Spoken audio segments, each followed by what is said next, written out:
It's time for our aviation report with Rich Kaplan. Thank you, Howie. It's with a heavy heart this week that the aviation report has to report the death of someone that I actually knew very well, Bill Gordon. The pilot of a World War II plane was killed after his aircraft crashed into the Hudson River. The single-seat P-47 Thunderbolt fighter began experiencing what many believe to be engine problems and engine-related issues. Witnesses report that the aircraft was smoking heavily before it made its death plunge into the Hudson River. Now, what makes this really difficult for me is the fact that I know Bill. I know Bill from aviation school, and I also know him from his various performances in the Bethpage Air Show every year for the Air Power Museum. Bill was 56 years old and larger than life. This was a guy that could light up even the darkest of rooms with his sense of humor and his stories about aviation. He inspired me in a lot of ways. He was an experienced pilot, originally from upstate New York, Columbia County.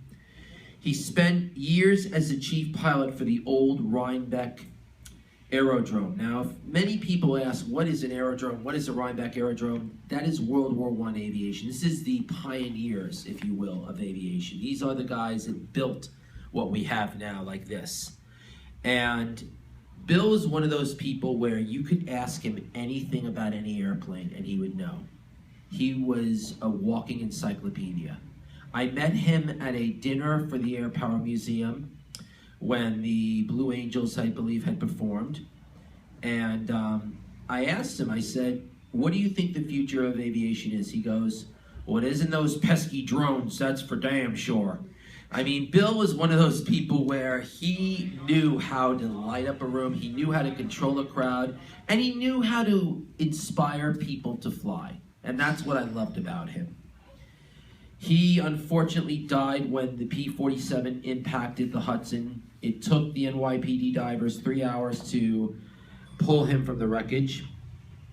The plane was with two others that had departed from the Air Power Museum in Farmingdale at Republic Airport.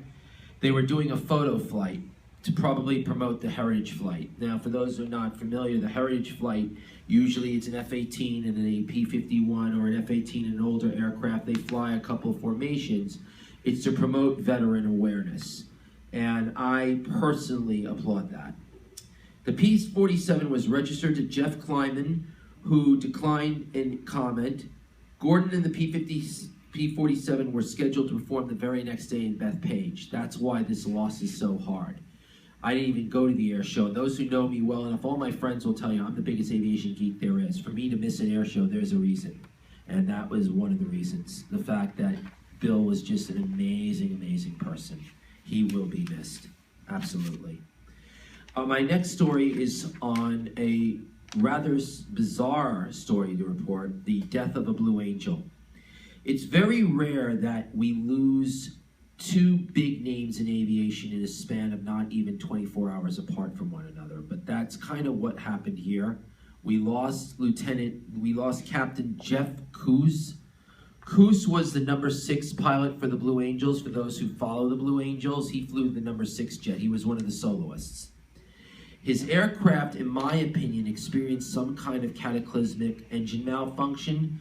I don't know all the details, and the Navy's being very, very hush-hush about what happened. But there is video of it, and it's very difficult to watch. I did watch it. It is hard to imagine that anyone could eject in that short of a time span. The plane was a fireball when it hit. And it's very hard when we lose somebody in the air show community, because the air show community is very tight. Rod Reiner said it best. He is the announcer, the MC for the Bethpage Air Show. We're a very tight community. We're like a family.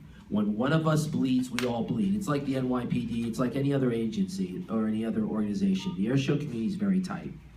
And they were scheduled to perform at Smyrna, Tennessee. They canceled the performances, obviously. But those who know the Blue Angels well, like myself, know that they are as professional as you're going to get. These men train and train. I should say these men and women. They train and train and train. And it's really a commitment to entertainment that gives them the drive to do what they do. They love to entertain, very much like I love doing this segment. I love educating you guys. It's a similar concept. They love performing. So I'd like to dedicate tonight's aviation report to the memory and to the legacy of Bill Gordon and Captain Jeffrey Kuntz of the United States Navy, who leaves behind a wife and 2 children. You will be missed. Semper Fi and God bless. Now our aviation term of the week is HUD, H-U-D, which stands for Heads Up Display. Now, if Rocco can pan in, this is your HUD generator right there on the dashboard of the F-18. It generates your telemetry, your numbers, and your data. It's a heads-up display linked to the helmet over here, which links through the avionics of the F-18. It is one of the most sophisticated systems you will find on any fighter jet. All fighter jets have heads-up displays, and believe it or not, there are automobiles that have heads-up displays. The Mazda 3s have heads-up. So I'm not promoting Mazda, I'm just saying that they have a heads-up display. Kudos. And on that note, I want to thank all my viewers for watching. And if you have any questions or comments, you can email me at xcartman@yahoo.com. I will answer your emails. I always do. I love email. Okay? And I just want to send my heartfelt condolences to the Gordon family and the Kuntz family. God bless you for what you do as an aviation enthusiast.